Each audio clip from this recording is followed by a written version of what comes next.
Good morning and welcome to this week's edition of Winston's Weekly, covering all things property. I'm Manny Anton, your host for today's Property Chat. Winston, welcome back. Thank you. Now, we missed last week's edition of the Weekly as we were impacted by Easter, so we've got a couple of weeks' worth of news to cover today. So why don't we get started? Now, there have been some big moves in the property sector over the last couple of weeks, particularly this week as rates again came into focus, particularly in the US after some sort of, let's call them softer data points. And this was reflected in some of the moves in equities across that sector in the US, but we also saw some pretty decent moves domestically in our own property space. What are your thoughts around some of these moves in the last couple of weeks, and what's your reaction to some of that? Well, the sector has been doing very, very well over the last 3 to 6 months. In March, the sector was up over 9%, the REIT sector, which was a good month, and it outperformed the general equities sector market pretty well. And it's up 16% for the March quarter. And it's up nearly 40% for the last 6 months, which are very, very big moves. Obviously, this week we've had a bit of a sell-off, which we'll talk about later, but I suppose a lot of people are looking to take profits. But the sector still looks reasonably well placed, particularly if we get some interest rate cuts. Yeah. All right. So basically what you're saying is we should be thinking in terms of that the sector has performed very well. Yes. So, the fact that there's a pullback here or there is neither here nor there. Correct. You've got to keep in mind that, that it has performed extraordinarily well. Yes. Okay, understood. All right, let's move on to more domestic matters then. Now, residential housing, again, continues to be front and centre in the press. Every time you pick up a paper, there it is.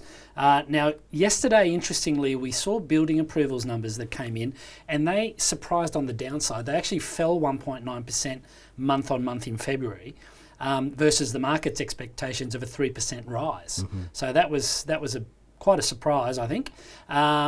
What's your take on those numbers, and what do you see as the impact on residential and the outlook? Well, one of the things that sort of impact that is the issue of supply and demand. We certainly do need a lot more housing, but it doesn't seem to be translating through in terms of new housing.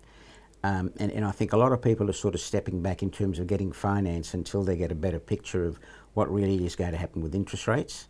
And that's feeding through into the lower demand.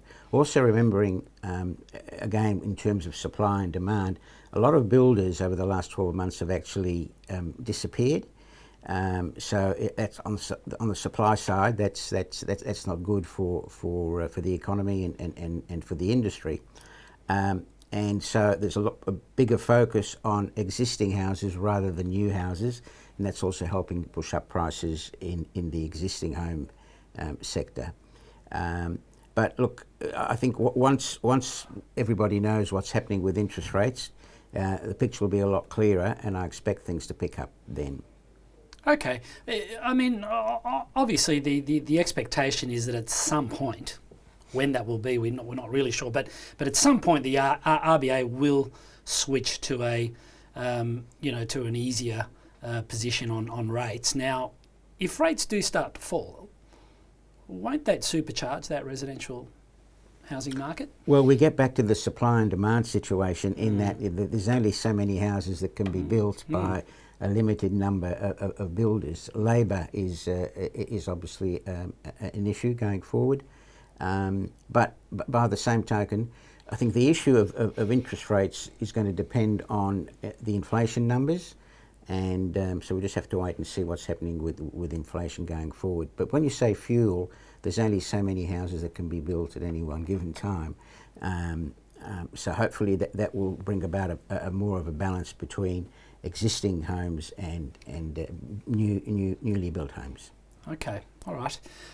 Now, I did want to ask you something. So turning to the ASX listed space, it's becoming increasingly apparent that the listed domestic property sector is being driven by a very narrow group of stocks in the index. And you've seen, obviously we've seen the performance of the property index. Now, primarily it's Goodman that's been doing a lot of this driving, and there is some discussion and some concern in the market that Goodman is now so overwhelmingly large in the context of the index. It is so, it is the sole determinant on whether the index, on which direction the index moves and by how much. What are your thoughts on that particular discussion, and what are the risks that the market is concerned about here in having a stock of that? Well, Goodman's is now getting close to being 40% of the A-REIT Index, which is a very large number. But if you go back in time, Westfield in its day was a large constituent. I don't think it sort of got to 40%, but it was a large constituent. The thing about Goodman's, though, is that at the moment, a lot of the general equity guys and a lot of the offshore investors look at Goodman from a perspective that it's a global entity, it's got growth, it's exposed to quite a number of international markets, it's being well managed, its gearing is very low, so it is attractive from that perspective. And what is really taken place is that the equity guys and the international guys are taking Goodman's as the proxy for the sector overall. Goodman's is actually up 70% over the last 12 months, but there is another stock that was up actually 80% over the last 12 months, and that's Homeco. So even though Goodman's was up, but Homeco is a much smaller constituent of the index. It's something akin to the Magnificent Seven in the US, where those 7 stocks are the ones that are driving the market. In the REIT sector, in the 300 index, there's only 30 odd stocks. So 2 stocks that's Goodman's, Charter Hall, Stockland, Mirvac, GPT, they're the ones that are driving the sector, and they're large and they're liquid, and investors can get in and get out fairly quickly. So it does tend to provide a lot of volatility, and I suspect that over the course of this week and the next week we'll probably see some easing off in the index itself and the exposure to Goodman's. Okay, great.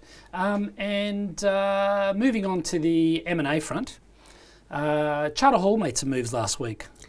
Charter Hall acquired a nearly 14% stake in Hotel Property Investments, which was sold down by Tony Pitt. Tony Pitt in 360 Group had built up a decent stake in the stock over the last 12-24 months, and Charter Hall took advantage of that, and they put that investment into a separate trust, 50-50 between Charter Hall itself, the main stock, and Charter Hall Retail. Now, whether there's going to be some M&A activity going forward, the issue at the moment really is that neither Charter Hall nor CQR have the capacity to actually make a full bid for the stock.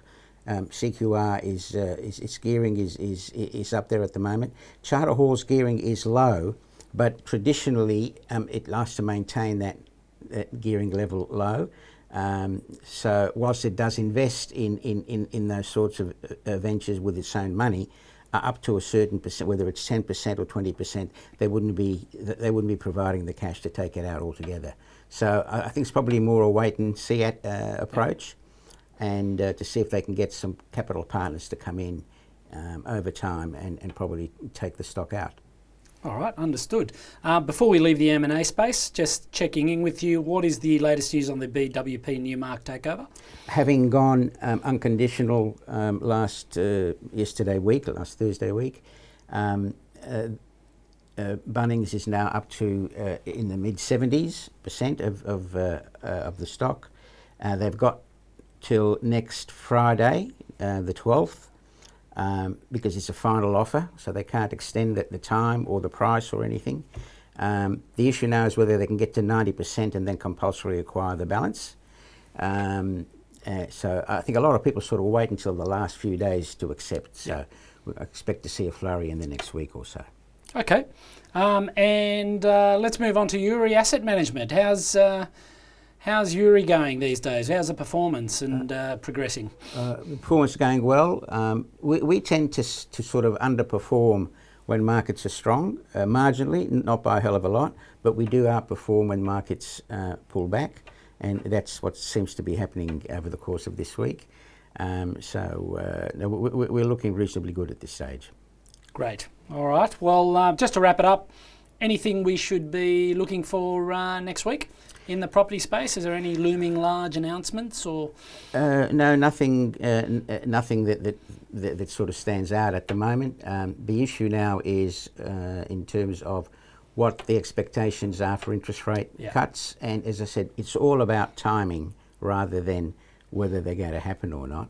But it seems to be being pushed out. If you look at 3 or 4 months ago, everyone was talking about 6 or 7 rate cuts in the US starting in March, April, May, June. Now that's being pushed out to maybe 2 or 3 cuts over the course of the year, and the time frame is being pushed out. So there's a bit of uncertainty around the place. But on the other side of the equation, that's happening because the economy, particularly in the US, is going very, very well.